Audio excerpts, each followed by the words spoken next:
Okay, ngayon ay gagawa naman tayo ng carnation flower. So, ayan, mag-chain tayo ng 14 chain. Tapos, mag-half double chain tayo ng half loop. Ayan, guys. Yung kalahati lang natin ang kukunin natin. Tapos, i-half double chain natin. Half double chain natin ay ikot. Tapos, kunin yung kalahati ng loop. Isang sinulid lang, guys, ang kukunin natin. Tapos, yan. Isang sinulid lang. Tapos, kunin natin yung tatlo. Ayan. Ganyan lang yan, guys. Hanggang sa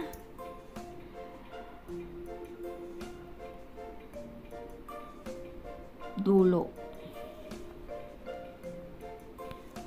Pag nating natin sa dulo,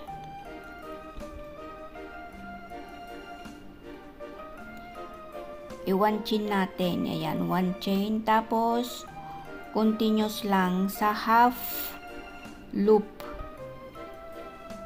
Yung half ng loop natin, doon natin itutusok yung ating hook. Yung ating ganchilyo.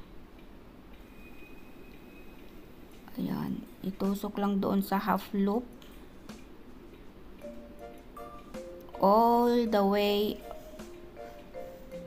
around hanggang sa matapos natin.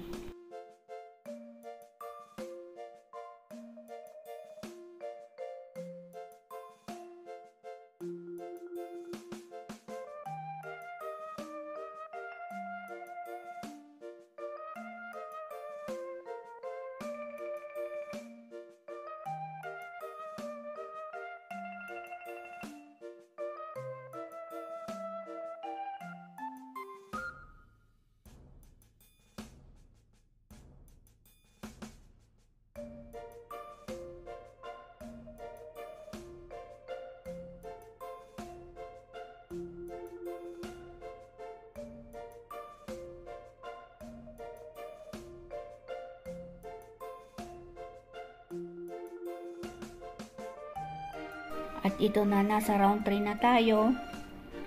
Ngayon naman ay single chain. Itusok sa loop, sa butas. Tapos, hilain. Ayan, ganyan lang siya, guys.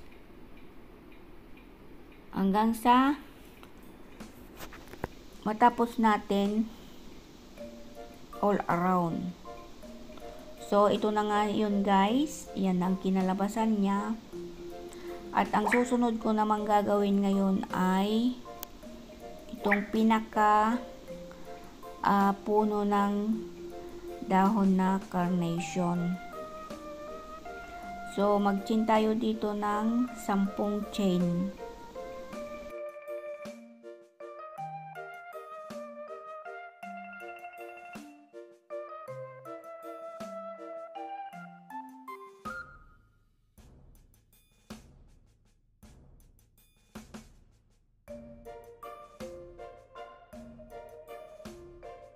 So, pagkatapos natin mag-chain ng 10,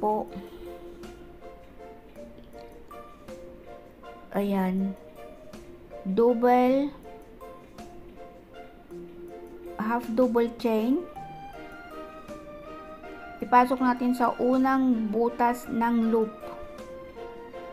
Gagawa tayo ng bali 1, 2, 3 butas. Ayan, guys, so 3 butas yan.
So, nagawa na natin yung pinakapuno ng dahon. Ngayon ay gagawa naman tayo ng bulaklak. So, mag-chain tayo ng isa. Single chain.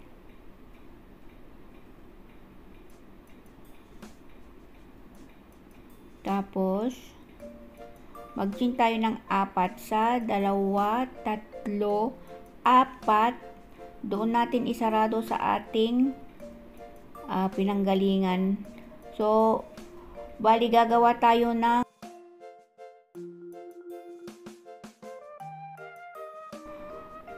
3 sa isang butas na tag-4 na chain. Yan. I-close natin.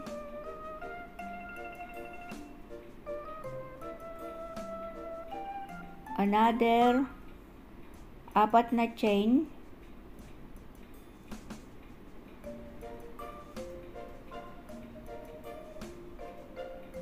Isa, 2, 3, 4. Doon din sa butas na 2. So, bali ang isang loop ay 3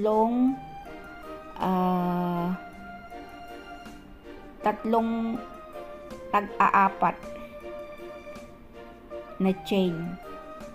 Ayan. So, punuin natin yung 2 pang butas ng tagta-3.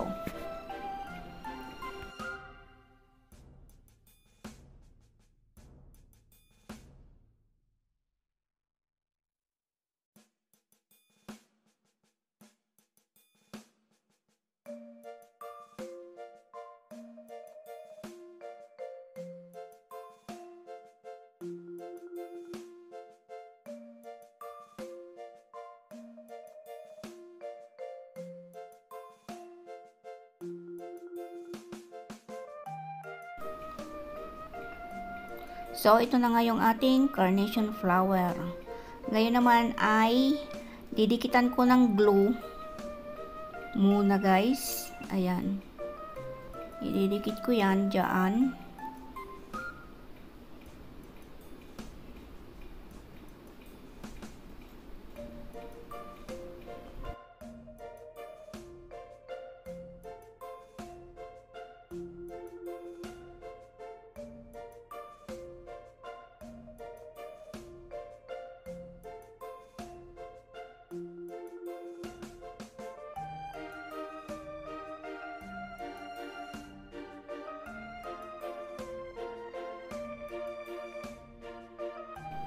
Yan, ito na yung aking naidikit sa glue. Kung makikita nyo, may 5 akong kulay dyan. Ayan guys, ito ang aking tips. Bakit ako naglalagay ng ganito? Para may panghawakan siya guys at hindi madaling matanggal. Kasi ang glue ay madali ding matanggal. So, naglalagay ako nito para may kapitan siya.